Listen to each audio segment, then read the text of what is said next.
La siguiente presentación trata de la industrialización en Francia y Alemania. ¿Quién es ese señor que aparece ahí?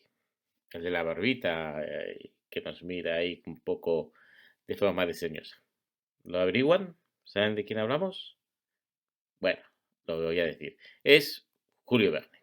El extraordinario Julio Verne, el gran escritor Julio Verne. Un hombre con un talento, una imaginación maravillosa y que por lo menos a mí me encantan las cosas que ha escrito. Y escribió tropecientas novelas maravillosas. A mí la que más me gusta es La isla misteriosa. Y escribió también otra novela que se llama Los 500 millones de la Begún.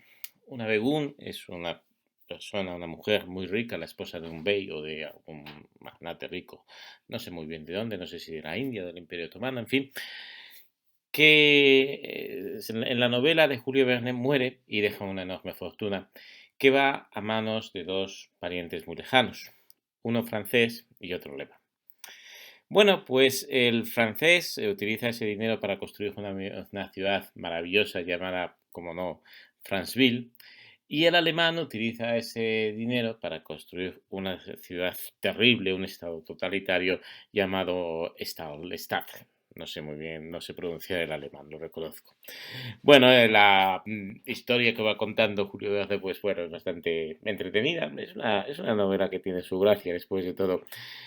Y que refleja todos los tópicos de Julio Verne, que al fin y al cabo era francés y muy francés. Francesville es una ciudad maravillosa, fantástica, estupenda, donde todo el mundo es feliz y fantástico, donde viven los buenos, y Stahlstadt es una ciudad malvada, donde viven los malos alemanes. Los primeros se dedican al arte, a la ciencia, al bienestar, los segundos se dedican a la industria. Se dedican a la construcción de cañones, grandes cañones, y a la industria química y a las armas químicas. Bueno, es muy tópico, muy caricaturesco, si quieren que les diga. Pero de alguna manera es una buena forma de comenzar este capítulo sobre la revolución industrial, sobre la industrialización, mejor dicho, en Francia y en Alemania, ¿no? Y bueno, vamos a ver qué de sensato o de insensato, de cercano a la realidad o no, tiene esta peculiar novela Los 500 millones de la Begum de Julio Verne. Bueno, empecemos con Francia. En el gráfico que pueden ver aquí, que es el mismo que hemos visto en la presentación anterior, pero remarcando específicamente las líneas de Producto Interior Bruto per cápita de Francia y de Alemania. Pueden ver cómo fue el crecimiento de Francia dentro del contexto europeo, del contexto mundial. Bueno, por supuesto, lo más importante, y lo dije antes y lo repito ahora, es que estamos en una etapa de neto crecimiento en los niveles de bienestar, en la prosperidad de la gente, en el PIB per cápita, que es al fin y al cabo una de las medidas de tal bienestar. Francia empieza con una renta que es ligeramente, está alrededor de $1.500 del año 2011, bueno, tratados quiero decir, y termina con una renta que es 3 veces la anterior. Es un ritmo de crecimiento fuerte, pero la verdad es que no es de los más fuertes de Europa y es significativamente inferior al de Alemania, que partiendo de un nivel inferior, sin embargo, iguala el crecimiento de Francia. En realidad, si miran ustedes, si medimos el éxito de las naciones por la pendiente de la curva, vamos a decirlo así, por la nación que tuviera el crecimiento más elevado, no parece que Francia haya sido la nación más exitosa de Europa, ni nada semejante. Digamos que tiene un crecimiento hasta cierto punto un tanto, un tanto mediocre. Bien, vamos a ver. ¿Qué pasa en Francia? ¿Qué sucede en Francia? Anticipo una cosa.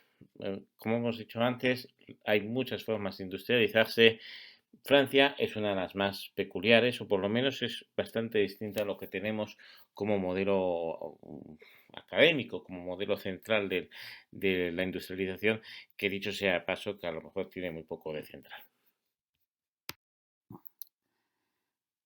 ¿Por qué el crecimiento económico de Francia es más lento que el de otras naciones europeas? Bueno, lo primero que habría que observar es que ese lento crecimiento económico se corresponde con un lento crecimiento demográfico. Claro, desde una perspectiva malthusiana, pues diríamos, bueno, fantástico, crece poco la población, pues entonces la renta per cápita tiene que crecer más, ¿no? Bueno, pues no, Malthus siempre está equivocado. La cuestión es más bien que Francia, por lo que sea, no tiene un fuerte crecimiento demográfico, lo cual ha suscitado muchas cuestiones, muchos interrogantes a los historiadores económicos. De hecho, es la nación europea que quizás crece menos desde un punto de vista poblacional, insisto. Bueno, ¿a qué se debe esto? Básicamente lo que se argumenta es que es una consecuencia de la Revolución Francesa.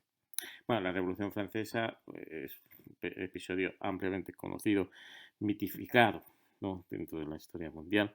A mí personalmente me parece, en fin, un episodio del cual se podrían haber ahorrado los franceses y hubieran sido mucho más felices, ¿no?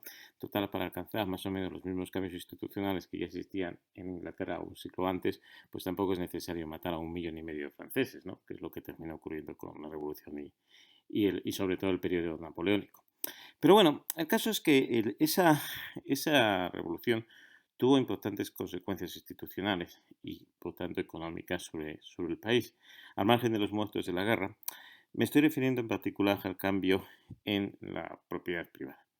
Francia llega a la Revolución Francesa con un sistema, con una propiedad repartida en grandes señores, pero que la tienen cedida en censos, en arrendamientos a muy largo plazo, ¿no?, enfiteuticos, que en definitiva son prácticamente propiedad privada, pero no lo son. Bien, la primera consecuencia de la Revolución Francesa, además muy temprana, el Gran Temor de 1769, es precisamente acabar con esto y convertir lo que era propiedad de facto en propiedad de hecho. Es decir, convertir Francia en un país de pequeños propietarios, muy pequeños propietarios, lo cual, bueno, pues es una característica de su modelo agrario. Y esto es importante porque parece que está en la base de las bajas tasas de crecimiento demográfico, de la baja natalidad del país a lo largo del siglo XIX. Ahora bien, también está en la base de la lentitud del crecimiento económico. Es decir, un país que crece poco porque tiene una gran población agraria es un país que tiene dificultades para desarrollar sus ciudades, para desarrollar su industria. Las pequeñas propiedades francesas se convierten en un sitio donde, en un reservorio de la población no tiene necesidad de emigrar a la ciudad, pues puede vivir en el campo, donde mantiene un nivel de vida, bueno, quizás no demasiado elevado, pero suficiente al fin y al cabo para vivir. En definitiva, los problemas en Francia arrancan, de alguna manera, de esa dificultad de ese campo para transformarse, precisamente como consecuencia, quién lo diría, de la propia Revolución Francesa, que ha proporcionado derechos de propiedad a los franceses, a los pequeños campesinos franceses. Bueno, ¿qué más pasa con Francia? Pues otro de los problemas que tiene Francia es que es un país con muy poco carbón, con muy pocos yacimientos de carbón. Ya he dicho anteriormente que en realidad carbón hay en todas partes un poco, pero bueno, en unos países más que en otros. Europa en general es un continente que tiene bastantes yacimientos, pero precisamente Francia no. Ahí aparece un mapa en el que se recogen las regiones carboníferas. No es un mapa que realmente refleje la realidad, porque no se trata simplemente solo de tener carbón, sino de que ese carbón sea aprovechable, sea fácil de extraer, tenga una calidad adecuada, etcétera. Para simplificar, podríamos decir que de esas regiones las más interesantes son las que se encuentran en el norte y en el este. Las del norte son las de los departamentos del norte y de Pas-de-Calais, en fin, el antiguo Flandes francés, la región Picardía, etcétera. Y en el este son los departamentos de Alsacia, las dos Alsacias y Lorena, sobre todo Lorena. Bueno, en general, un poco carbón con todo lo que esto implica para el desarrollo de las industrias y de la industria siderúrgica, por ejemplo, y de otras, del ferrocarril. Pero además, en fin, da la mala suerte que una de esas dos regiones, me refiero a Lorena y Alsacia, que estaban pobladas por entonces por una población alemana que hablaba alemán, casi fundamentalmente, eh, se perdieron a raíz de la guerra franco-prusiana, que implicó una rectificación fronteriza en función de la cual esas dos regiones pasaron al imperio alemán. Bueno, claro, ¿cómo resolver un problema de esta naturaleza? Hombre, no es el fin del mundo, hay que también decir esto, pero igual que es un problema no tener trabajadores no tener suficiente obreros porque el crecimiento demográfico es lento, también es un problema no terminar carbón. Se pueden encontrar soluciones imaginativas y además son muy frecuentes en los primeros tiempos de la industrialización. Es muy normal, por ejemplo, y lo veremos en Francia, que se emplee la fuerza del agua, los saltos del agua, para mover las fábricas, para mover la maquinaria. El problema de los saltos de agua, el problema de la fuerza hidráulica, es que normalmente te obliga a ubicar las fábricas en sitios específicos, con lo cual las posibilidades de aprovechar las economías de escala se reducen. Pero bueno, es una opción. Aparte de esto, Francia realmente es un país que lo pasa mal por muchos otros motivos. Esta guerra, la guerra franco-prusiana, ahí vemos una fotografía, perdón, un cuadro en el que aparece este hombre extraordinario que fue Napoleón III, no confundir con ese criminal llamado Napoleón I, ¿no? Me refiero a Napoleón III, que era un tipo interesante, sentado, derrotado junto a Otto von Bismarck después de la batalla de Sedan, es un cuadro también famoso. Y una de las consecuencias de esta guerra fue que Francia tuvo que pagar una enorme reparación de guerra a Alemania. ¿Por qué? Pues porque había perdido, así de simple. Porque, en fin, la guerra tiene lugar en territorio francés, pierdes un par de provincias de tu propio país y encima tienes que pagar una reparación, pues no es precisamente demasiado justo, ¿no? Tiene su importancia por lo que luego veremos a propósito de la Primera Guerra Mundial. El campo francés, que como ya he dicho anteriormente, es un campo de minifundistas, con muchos campesinos que viven de la producción, de lo que obtienen sus pequeños predios, se ve amenazado ya en el último tercio, en el último cuarto del siglo XIX, como consecuencia de las importaciones de cereales de Estados Unidos. Bueno, se ve amenazado, a ver, esto quizás sea una forma incorrecta de decirlo. Viene mucho cereal de Estados Unidos más barato. Esto evidentemente beneficia a la gente que come pan, a los obreros industriales, pero perjudica, lógicamente, a los campesinos, a muchos pequeños minifundistas franceses. Luego, además, tenemos problemas como, por ejemplo, la extensión de la filosera en la vendimia. La producción vinícola en Francia es muy importante, de muy buena calidad, y claro, la producción de las vides se echa a perder. En fin, parece que los males se acumulan sobre este pobre país. Bien, y aquí es donde quería desembocar en definitiva. Francia, la verdad es que tiene muchos problemas por su falta de recursos, por ese campo, por ese crecimiento demográfico tan lento, por los problemas políticos, etcétera. Y quizás por estas razones pues tiene un crecimiento de su Producto Interior Bruto per cápita más lento que otras naciones. Pero no perdamos de vista lo principal, y lo principal es que se industrializa, que tiene una industrialización sólida que desde luego convierte al país, da la vuelta al país de lo que era antes, a lo que es antes de la Primera Guerra Mundial, por ejemplo. Entonces, la cuestión es, ¿cómo se consigue, cómo se puede, lo pongo en plan de broma, sobrevivir a tanta desdicha? Bueno, pues hay varias claves, ¿no? Detrás del crecimiento económico francés, ¿no? En primer lugar, tienen una elevada tasa de ahorro, consecuencia precisamente de esa estructura de la propiedad minifundista, de una distribución relativamente igualitaria, dentro de lo que cabe, obviamente, de la propiedad. Francia se convierte en un gran proveedor de capital que invierte dentro del país en todo tipo de industrias, ahora hablaremos un poco de ellas, y por cierto también en el extranjero. Va a ser el segundo mayor inversor europeo en el mundo, detrás de Inglaterra, que de todos modos es el primero con diferencia. Francia construye una industria diversificada. Aquí no podemos hablar de locomotoras. En otros momentos hemos hablado de la industria siderúrgica, de la industria textil algodonera, como esas industrias pioneras que arrastran, vamos a decirlo así, al conjunto de la economía. Aquí más bien lo que tenemos es un conjunto de industrias, se van saltando muchas de ellas no son especialmente grandes, aunque también la hay, también existe una gran siderurgia en Francia, no tan grande como en otros países, obviamente, y que en definitiva saben aprovecharse de las oportunidades que ofrece el mercado en cada momento. Esto es posible precisamente porque existe un mercado. Existe un mercado, bueno, porque Francia está en el centro de Europa, pero sobre todo porque se integra, porque existe un ferrocarril construido no como en Inglaterra, es decir, con la iniciativa privada, sino fundamentalmente por empresas privadas que reciben subvenciones del Estado. Es más o menos el mismo modelo que se seguiría de España, quizás con la diferencia de que en España el ferrocarril era mucho menos rentable y los negocios ferroviarios eran muchas veces bastante dudosos.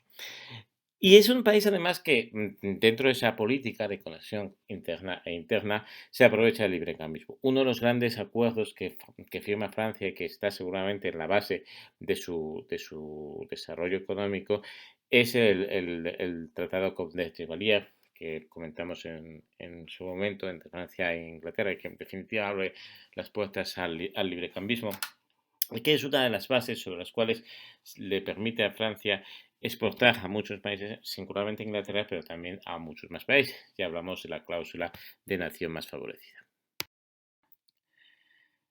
Bueno, como ejemplo precisamente de ese éxito de la industrialización francesa, merece la pena echar un vistazo al sector ferroviario, que es, como ya digo, muy importante por cuanto que integra el mercado francés y además también comunica el mercado francés con el resto de Europa.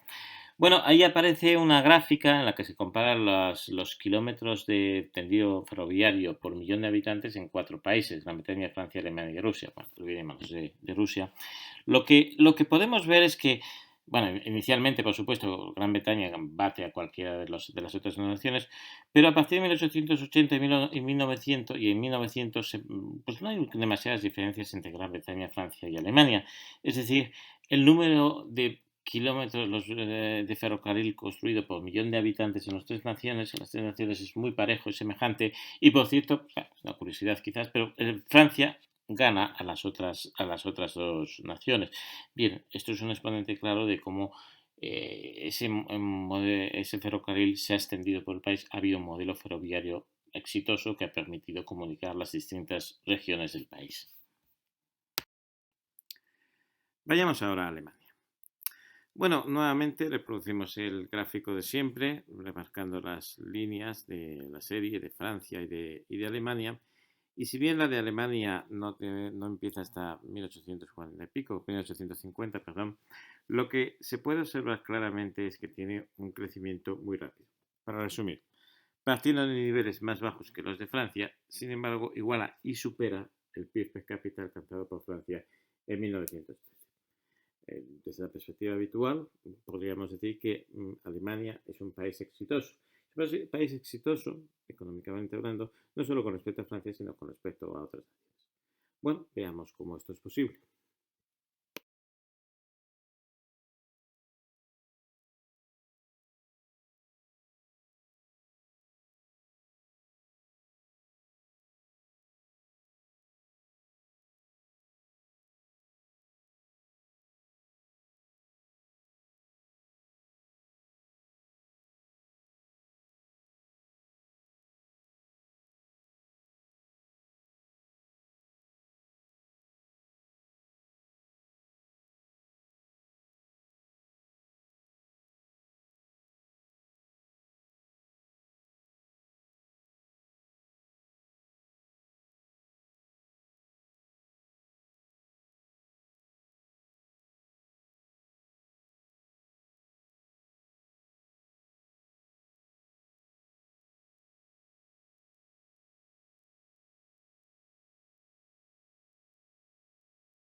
Antes de alcanzar esa unidad política, Alemania avanza hacia una unidad económica, ¿no? Como, no sé, supongo que debería suceder en Europa, aunque no está nada claro si que vaya a suceder. Esa unidad económica es el llamado Zollverein.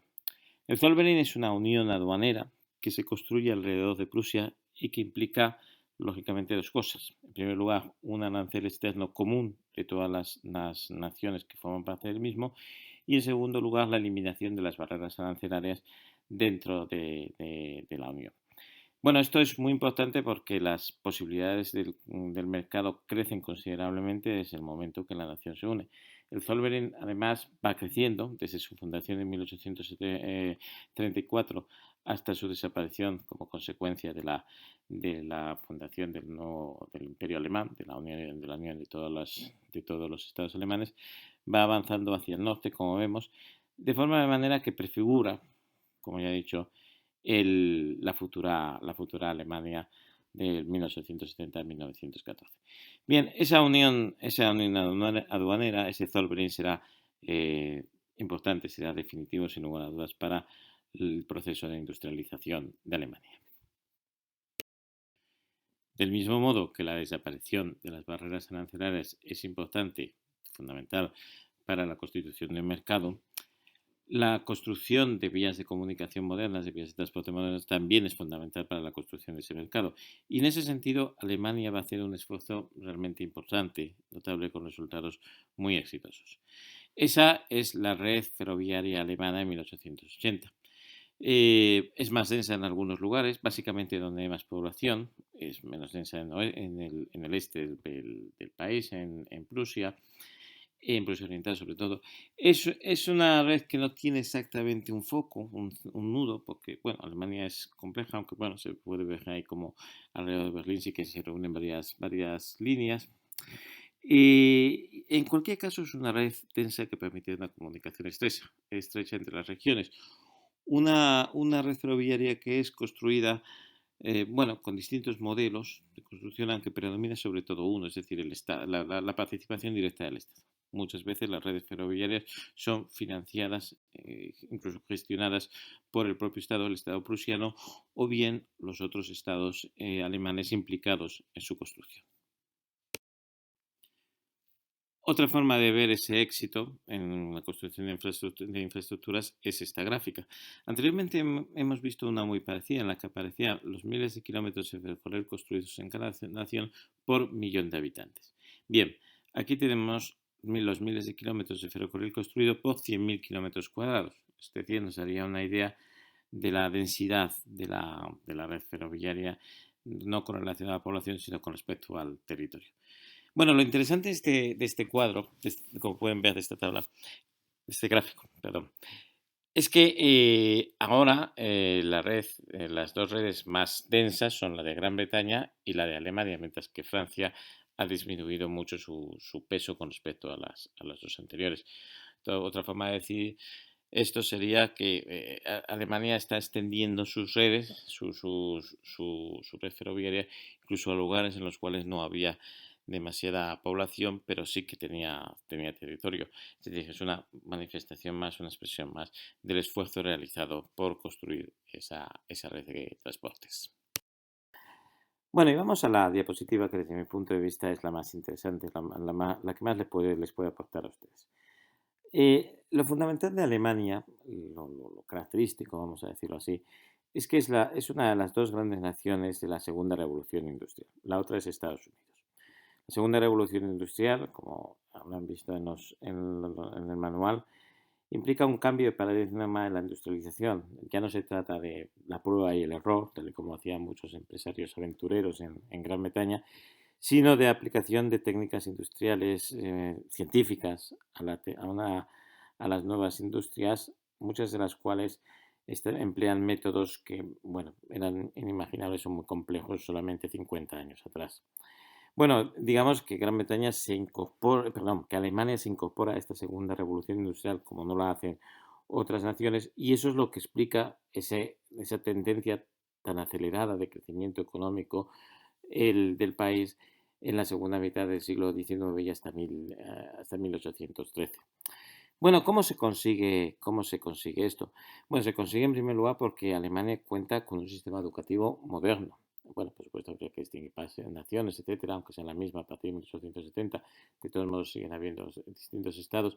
Pero para resumir, el sistema educativo es moderno, la alfabetización se intenta extender al conjunto de la población y sobre todo la orientación de los estudios superiores es técnica, es práctica, no es demasiado literaria como ocurría en las grandes universidades británicas, por poner un ejemplo.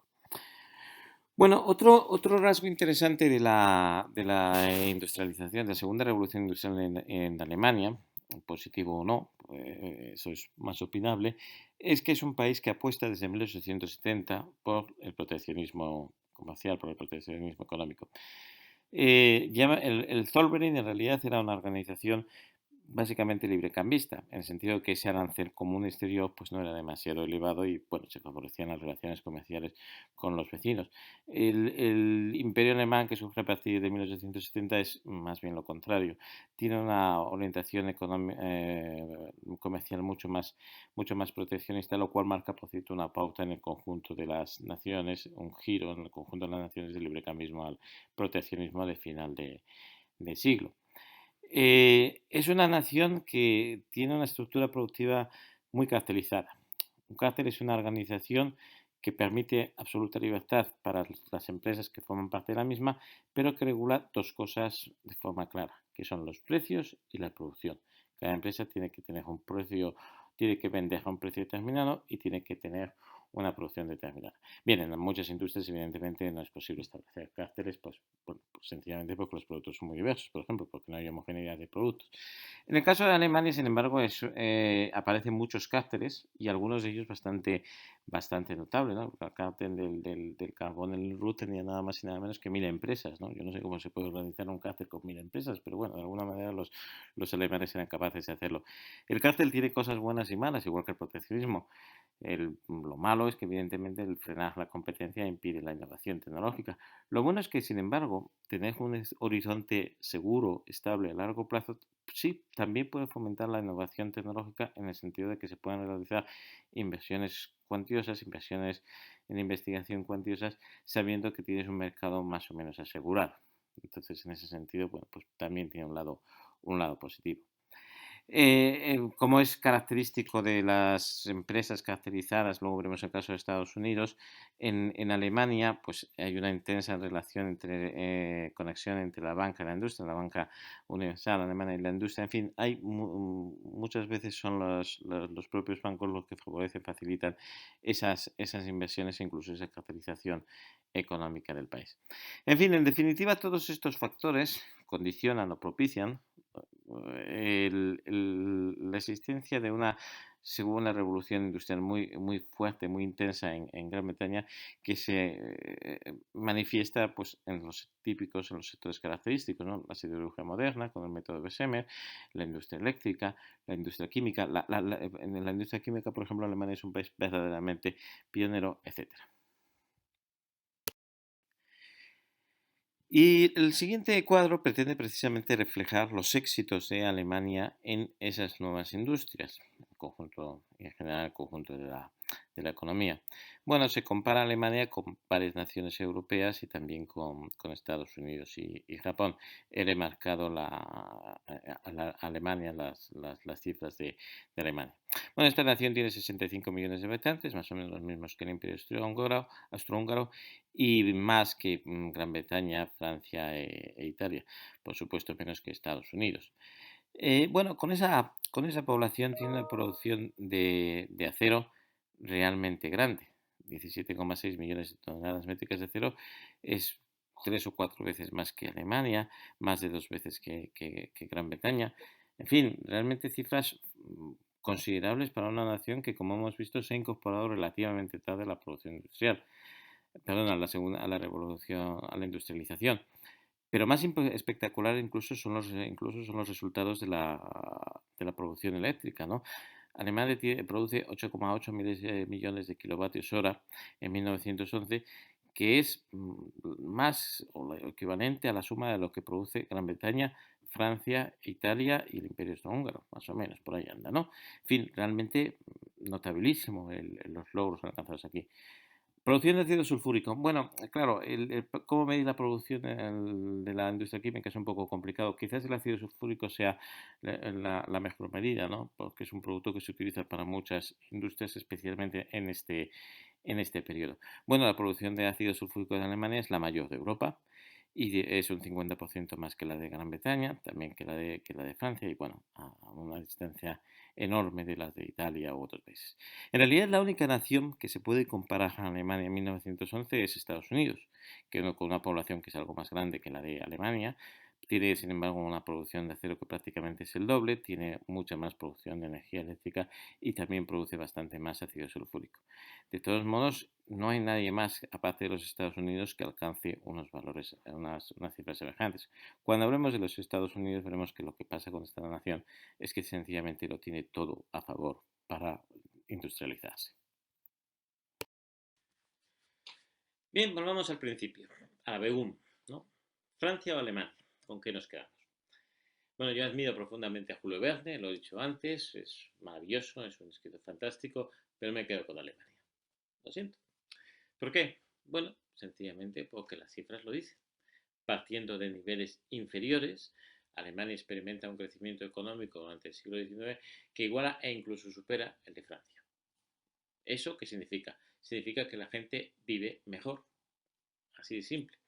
En fin, me parece un poco ridículo explicar estas cosas, ¿no? Pero el desarrollo de la industrialización, del capitalismo, de las formas capitalistas de crecimiento, es lo que precisamente genera prosperidad y bienestar, que los niños no se mueran de pequeños, por ejemplo, ¿no? Cosas de estas. La historia política de Francia en realidad es una historia complicada durante el siglo XIX. Es una historia repleta de revoluciones sociales, que si la comuna. Hay sujetos como Blanqui, no sé si le sabrán de quién estoy hablando, que dedica toda su vida a montar revoluciones y llevar a la muerte a todos sus seguidores, ¿no? No hay otra forma de decirlo. Se mueren los 60 y pico años haciendo un mitin. Bueno, gente como esta no aparece en otros sitios. Quizás porque el contexto social, el contexto histórico de otras naciones no es tan dramático. En Alemania, por supuesto que hay problemas. Hay en todas partes conflictos sociales por las difíciles relaciones de las clases sociales en la emergencia, de los obreros, las condiciones de vida de los trabajadores industriales. Con todo y con eso, los problemas políticos de Alemania no son ni de lejos comparables, no tienen las dimensiones de los que tiene Francia y por supuesto tampoco que los de los de Inglaterra. Francia, Inglaterra y Alemania, por cierto, son naciones que tienen modelos económicos, modelos de desarrollo industrial diferentes. Ya hemos visto que lo característico de Inglaterra, una de las cosas características de Inglaterra, es la reducida intervención del Estado. En Alemania y en Francia esa intervención es mayor, aunque también es distinta en cada caso. Lo hemos visto, por ejemplo, a propósito del sistema ferroviario. ¿Por qué, en definitiva, Francia tiene un crecimiento económico menor que el de Alemania? Bueno, hay quien argumentaría que es que lo que le pasa a Francia es que no tiene carbón. Yo no me lo creo. Yo no soy de los que piensan que la dotación de recursos naturales sea la causa de la pobreza o riqueza de las naciones. Y vamos a ver una nación, Japón, que no tiene nada, literalmente nada, y sin embargo tiene un crecimiento económico espectacular. No, las causas no hay que buscarlas en los recursos naturales. Hay que buscarlas en el contexto, en el marco institucional, en el contexto cultural, en definitiva, en el mayor de todos los recursos naturales que dispone cualquier nación, que es su gente.